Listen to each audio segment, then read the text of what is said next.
Members of the board, Mr. President, members of the administration, it's a pleasure to be with you. We're really looking forward to working through this pretty awesome effort on coming up with an overall facility master plan for the district.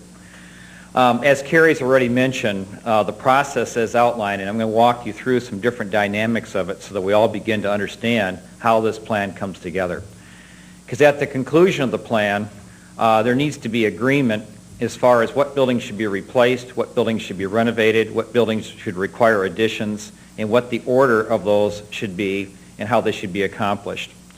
And that requires a lot of people to be involved. Our staff, there's going to be 4 key people that you'll see a lot of. Myself, Mr. Troy Glover, and Stan Leak. Those 2 are at Avalon tonight.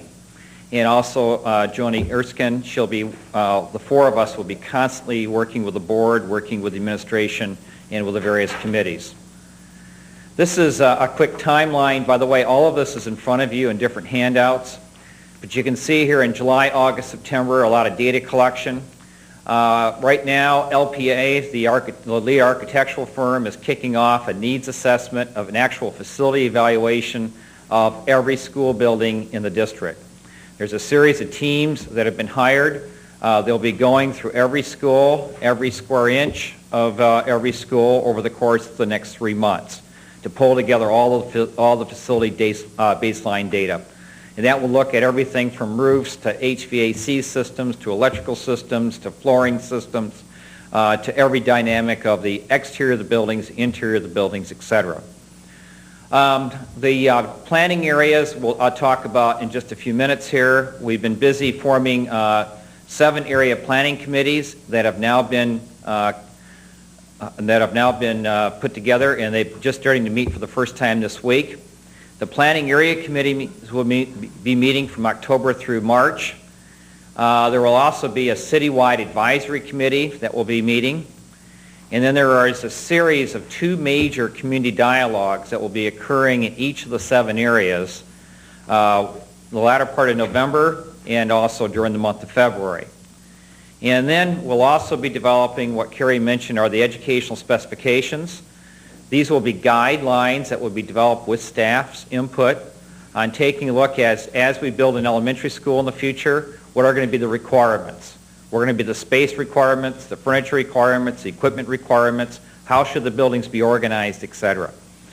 And at the same time, there's also going to be a set of requirements established to guide the design and construction of buildings so that there is a higher level of efficiency that goes on, like for instance in materials, like for instance like roofing systems and mechanical systems, etc.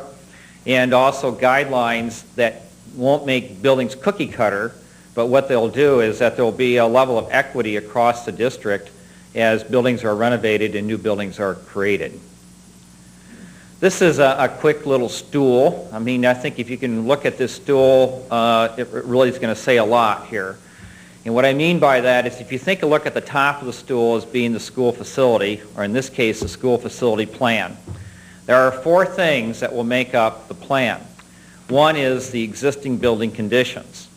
In some cases, buildings are in good repair, good working order, so you're going to find that they're going to be low priority items on the plan when it evolves. In other cases, there are buildings that may need to be replaced, and they'll probably turn out to be high priority items. So the building condition is one leg of the stool. The second leg is the area of enrollment.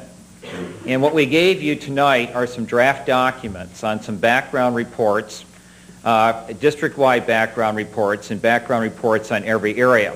The operable word on all those documents is called draft.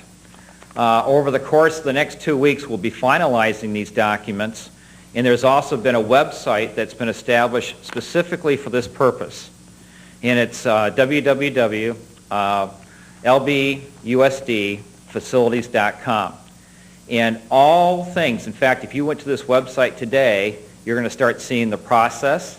You're going to start seeing a whole series of information. You'll be able to see photos on every school in the district, starting to look at the building condition issues.